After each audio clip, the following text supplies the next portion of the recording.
Okay, so here we go. Sorry about the first video, and we're going to talk about the difference of perfect squares. And in the difference of perfect squares, you can see that it's a little different than what we're used to. It's only got two pieces, and we want to ask ourselves, what can we take out of both of them? That's the first question we always ask. And in this case, there's nothing. So now we have to ask ourselves, what is it? It's not a factor by grouping, clearly. So could it be a trinomial? This n squared and this constant at the back kind of looks like a trinomial. So if I were to put a 0n in the middle,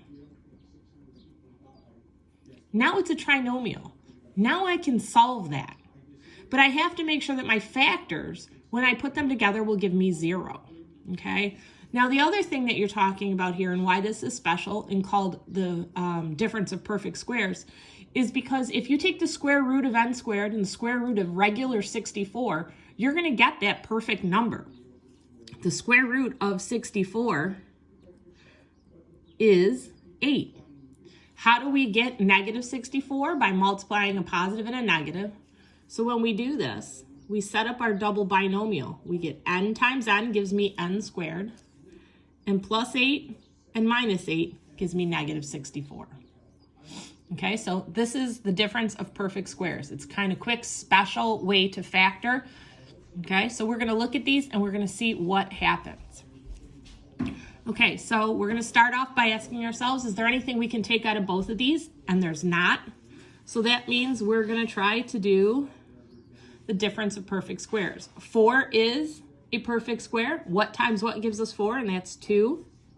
And h squared is a perfect square, so h and h. Now 25 is a perfect square, so I've got 5 and 5. G squared is a perfect square, so that's where the g's come from. One is positive, one is negative, in order to give us that beautiful negative sign. Okay, example 2 is backwards. The w squared's at the end, and that's okay because that's where your negative sign is. Don't rewrite it. Okay, so square root of 36 is 6. Square root of 100 is 10.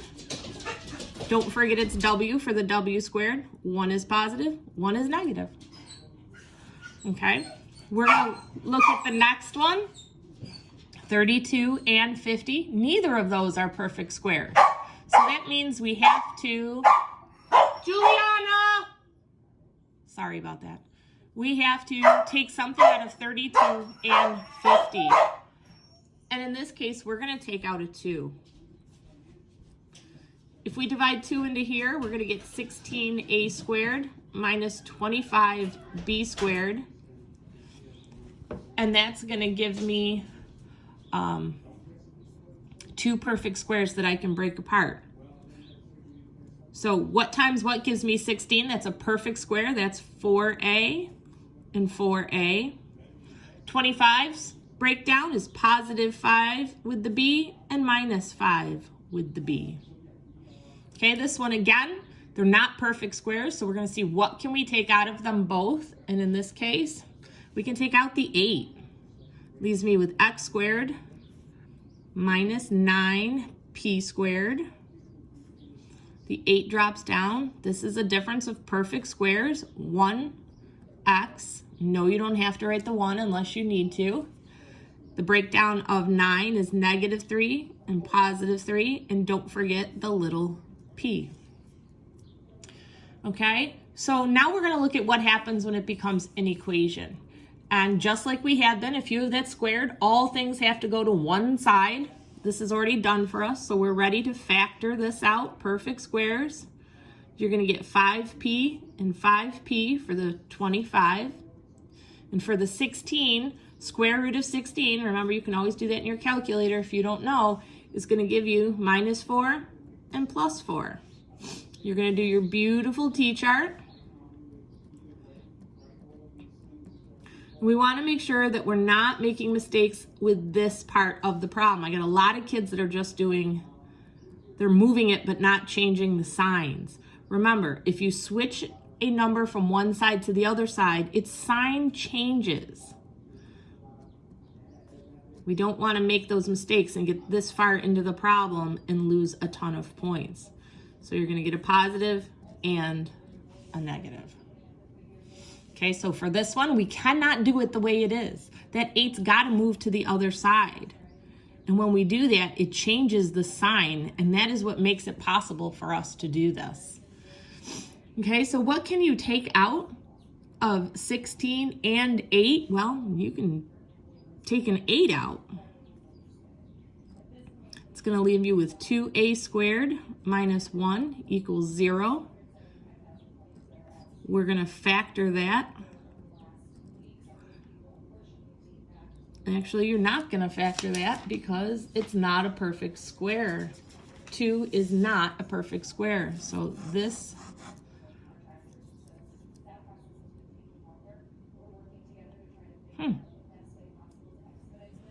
where did you go? Problem. You're going to factor it, but it's not a perfect square, so there's got to be a way to do it.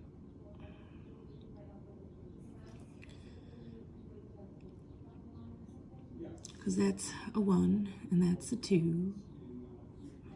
We'll come back to it. I'm blanking on it. Sorry, guys. So let's look at the fraction problem, because this is one that's really going to mess you guys up. For this problem, again, get it all in one side so that 81 becomes minus. And this is no different than anything else. If the numbers in the fraction are a perfect square, you're going to handle it just like we did all the other ones. Okay, so 81, that's our nice, neat number. We're going to start there. It's positive 9 and negative 9. And now we're going to take the square root of each part of these. Okay, so 1 times 1 gives me 1 on the top. What times what gives me 16? That's a perfect square. Well, 4 and 4. Bring over your y, and you now have your beautiful factors that you can do your T-chart with. I'm asking you guys to not break things into decimals like we talked about in class, because once we get into non-repeating decimals and decimals that repeat and stuff, it is going to change the problem. So you're supposed to keep things as fractions unless they tell you otherwise. So you're still going to follow the same rules. We're going to move the 9 and change his sign. We're going to divide by, we're going to divide by 1/4. And this you could put in your calculator. What is 9 divided by 1/4? And you should get 36. If you don't believe me, put it in the calculator. Okay, over here we're going to follow the same thing. We're going to move that 9. He becomes negative on that side. We're going to divide by 1/4.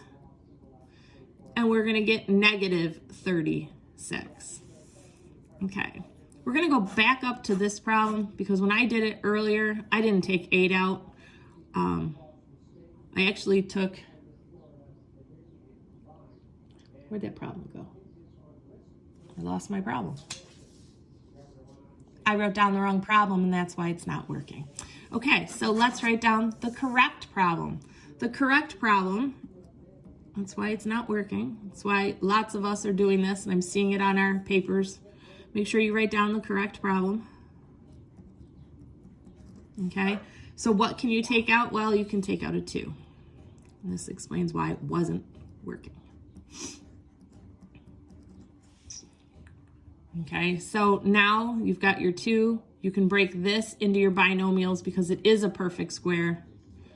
And you've got 3a's plus 2 minus 2. You're ready to do your T-charts.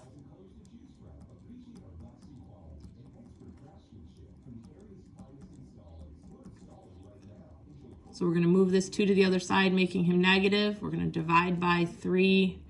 A is negative 2/3, and you can guess what the other answer is going to be. A is going to be positive 2/3, but you know Miss Roser's mean, and I make you show all the steps. And there's your answer. Sorry about that, guys. That was an experience with the wonderful video that we've been having problems with.